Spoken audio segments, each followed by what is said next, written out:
want to bring you to a David Grutch clip. He was, again, the Pentagon representative that came out under oath in Congress.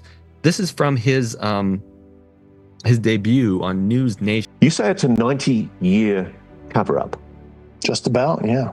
90 years. 1933 was the first recovery in Europe, in Magenta, Italy. They recovered a partially intact vehicle. It's long been known that the regime of dictator Benito Mussolini documented numerous UAP during this time. This internal memo from the Italian Secret Services includes crude drawings of the UAPs. It's crude, it's real. Yeah, that actually happened. Italian government moved it to a secure air base in Italy for the rest of kind of the fascist regime until 1944, 1945. And, the Pope Pius XII back-channeled that. So the Vatican was involved? Yeah, and told the Americans what the Italians had, and we ended up scooping it. So let me be very clear about this. You're saying that the Catholic Church, the Vatican, they know about the existence of non-human intelligence on this planet? Certainly.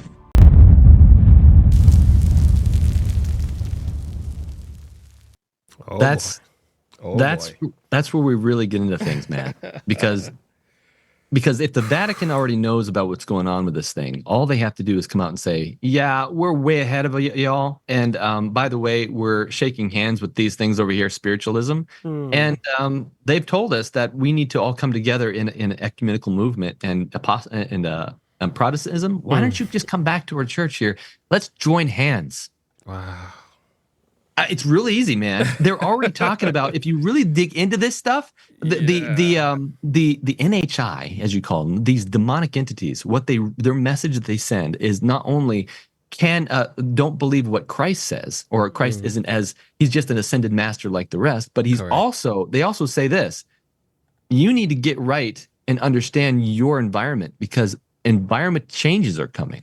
They believe, just as the Pope is saying right now, and maybe the Pope believes it because he's in communication with them. We don't know.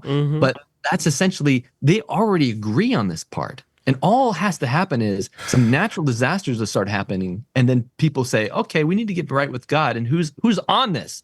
Well, it's the Vatican and spiritualism that are already on this. Oh, boy. So this also has a connection to climate change. Absolutely. 100%. Oh, the deception is even ufology. Deception is deeper than I thought. And I see why you make this a major focus in your ministry, because while we talk about the mark of the beast and other reasons why it's going to happen, but one thing you connect is that spiritualism is like the gasoline in the engine. Without it, nothing else works. Because that's the glue. I like to call it the crazy glue. It ties everything together, because that's at the root of what the deception is going to come about to bring. Even the climate change connection now you just made opens my mind now to a whole other world, because I'm like, oh, that's even worse than I thought. Much worse than I thought. Yeah. And we're told, man, that there's going to be major disasters that happen, natural and man-made, at the end of time. War, bloodshed, and natural disasters as well that are happening. And so all that has to happen is say, we need to get back to God, because there's immorality in our focus, and this world, climate change is really coming upon us hard. God can fix this, and it's done, man. I mean, that's how fast things can go. Wow. So, crazy. Yeah. I had to. Well, that perspective is already out there. That perspective that God is punishing us is a common human perspective. It's very heathenistic as well. We have to appease the wrath of the gods. It takes us right back to the kingdom of Rome and why the Romans felt the need to persecute the Christians. You weren't worshiping the gods correctly. Yeah, here we go again. Yeah, exactly. And Rome is set up to receive two people, one that is absolutely all works-based and one that is not. And so it's going to encompass everyone into this thing. I realize I'm way over time. So if you do need me to stop and I can wrap up, or do you want to continue? Because you're good. This is too good to stop it. I mean, you're good. Go ahead. I want to remind people, and I want to ask everyone's opinion on here. Leave a comment if you think that there is something that we've hit on a topic that you had that really surprised you, or that maybe you don't agree with, or maybe you do agree with, and this is something new that you have not seen before. We want to hear from you, because I do read the comments on this, and I'm sure, James, I'm sure you do too. Yes, I do. So that's not the only thing that's going to happen. There's also some other things that are going to happen here. Let me see, make sure I don't have the next thing going on here. Yeah. So, okay. So this next quote really, really surprised me. This is from Manuscript Release 21. It says, they declared that they had the truth, that miracles were among them, that the angels. So this is going further down in the timeline of events that are happening here. And it says the angels of heaven talked to them and walked with them, and the great power and signs and wonders were performed among them, and that this was the temporal millennium. By the way, the 1,000 years of peace on earth is not just the song we sing at Christmas. This is peace on earth, goodwill to men. It is also a major thing that some churches believe, and all of spiritualism believes. They believe in this 1,000 years of year of, what is that song? Age of Aquarius, that's going to happen. And that's spiritualism, and it's already in the churches. So she's saying right here that they are going to believe that there is going to be a temporal millennium that they had been expecting so long, where no wars, nothing bad's going to happen to people. The whole world was converted into harmony with this Sunday law. And this little feeble people stood out in defiance of the laws of the land and the law of God, and claimed to be the only ones right on earth. They declared, this is the people of the world. The angels of heaven have spoken to us, referring to those whom Satan impersonated and died. So what did they say here? I'm going to come back to the quote, but they're saying the angels of heaven have impersonated, the angels of heaven are among us, and they are our dead relatives.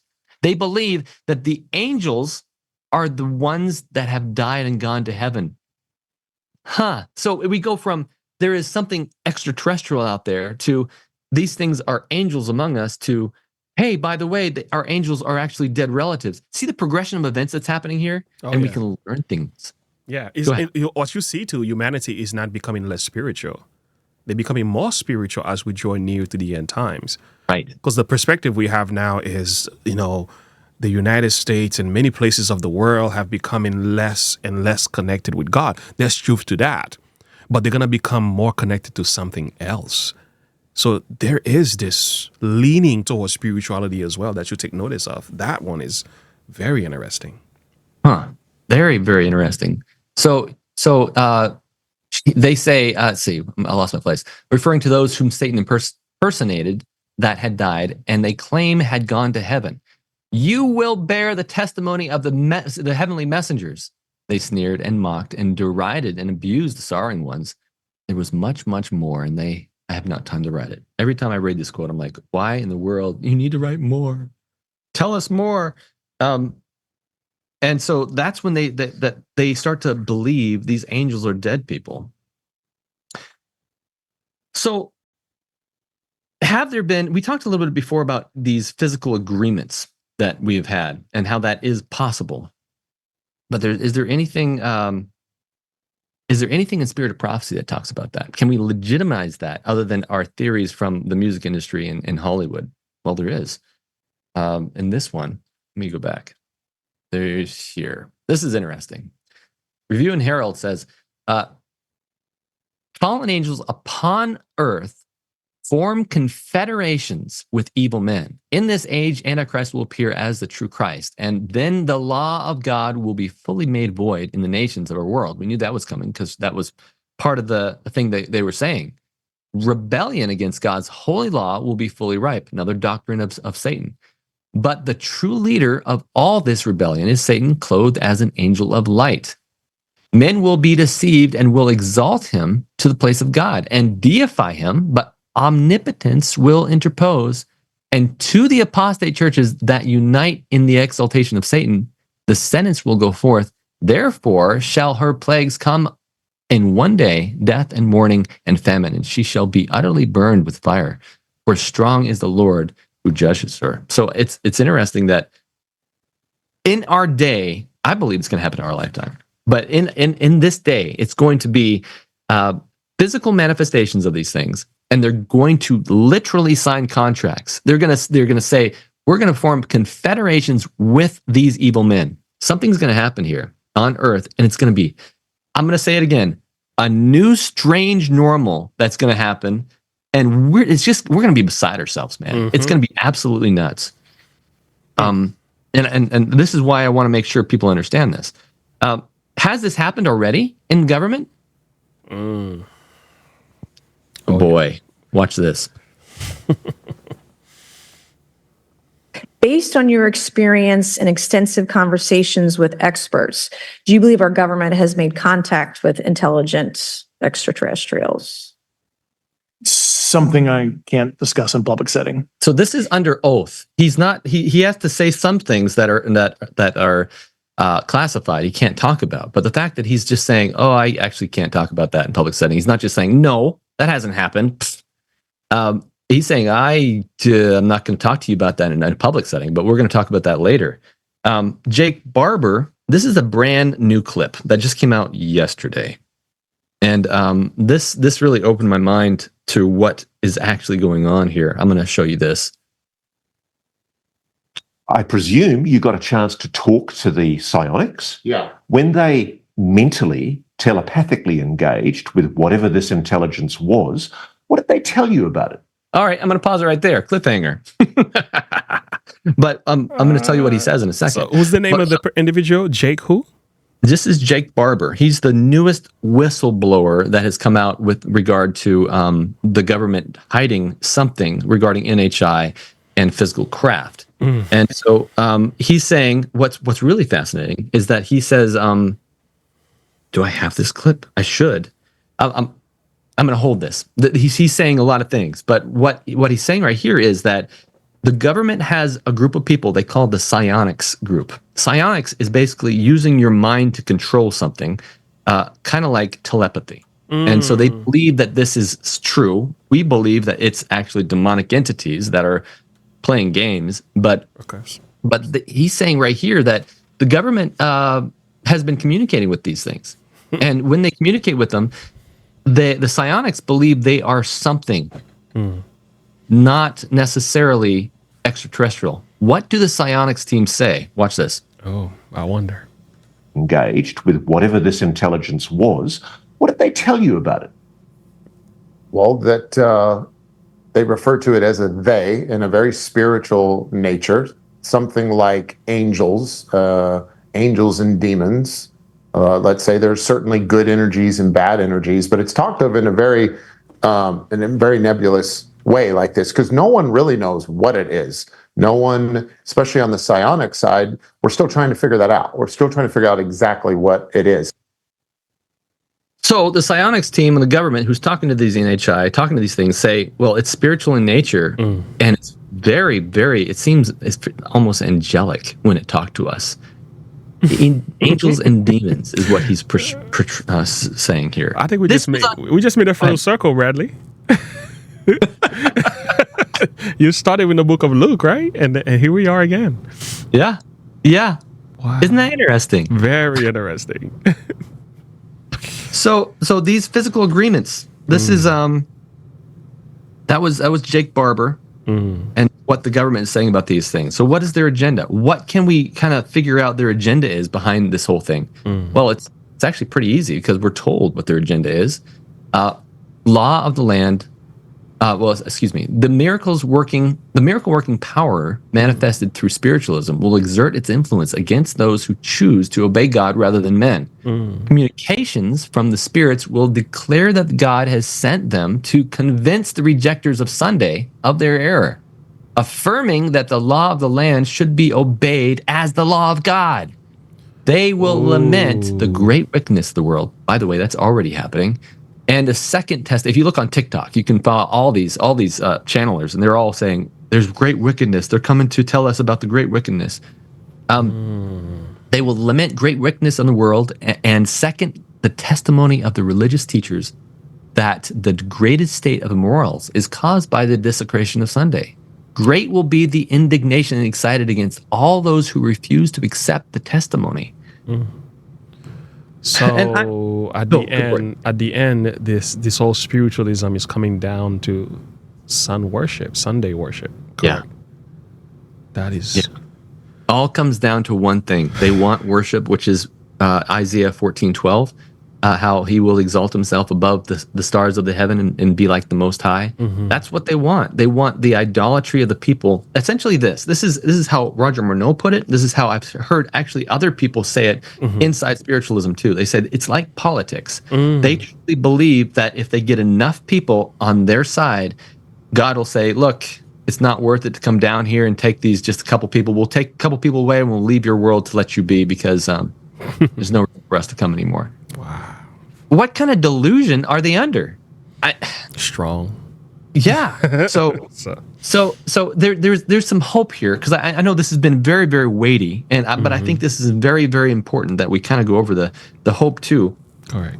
There is I'm not sure which quote this is. I don't think I have the reference, but I'm going to bring it back here. I put WLF 14. I forget which one what that is, but by this time, this is at the very end. By this time, the 144,000 were all sealed and perfectly united. On their foreheads was written God, New Jerusalem, and the glorious star containing Jesus' new name. Yeah. At our happy, holy state, the wicked were enraged and would rush violently upon us. Now I know why I titled this "The True Force is God." So they violently rushed upon us to lay hands on us and thrust us into prison. When we would stretch forth our hand in the name of the Lord, the wicked would fall helpless to the ground. Amen.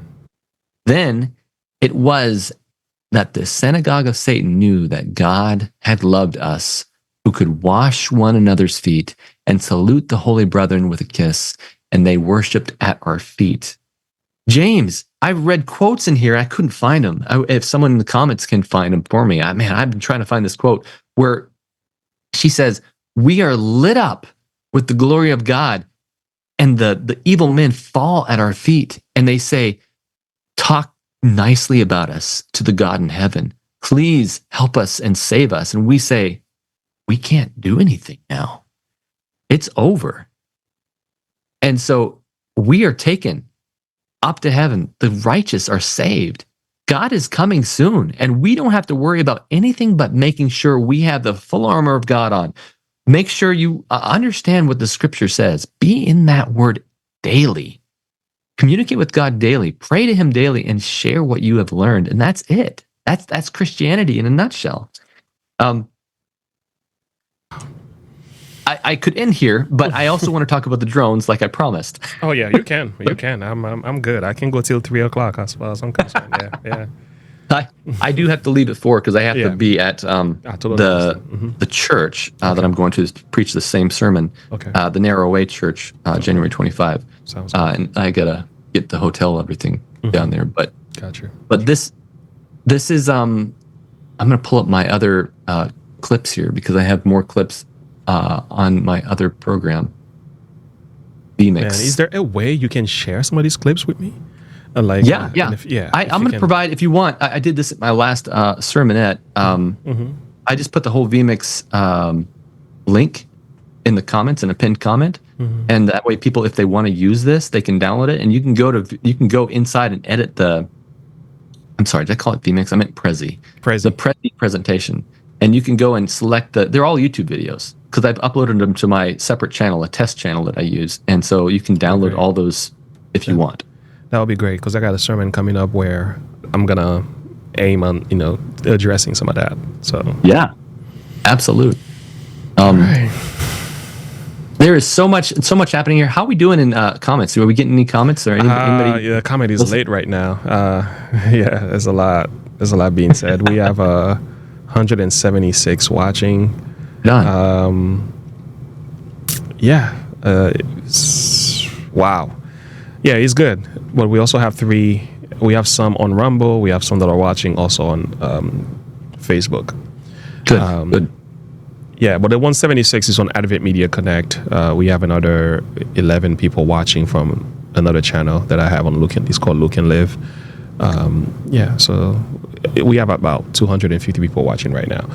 But the comments that I'm seeing, yeah, man, they're loving it. They're loving the information that you're sharing with them here. This is an eye-opener. And we also, somebody said in the chat, make sure you go to Strange Normal, and I'm going to make sure I provide a link to your channel. Because if you want to hear more, then this is only the tip of the iceberg. If you want to hear more of what Bradley has to share, you need to go to his YouTube channel. So I'm going to put a link in the comments. So yeah, please do.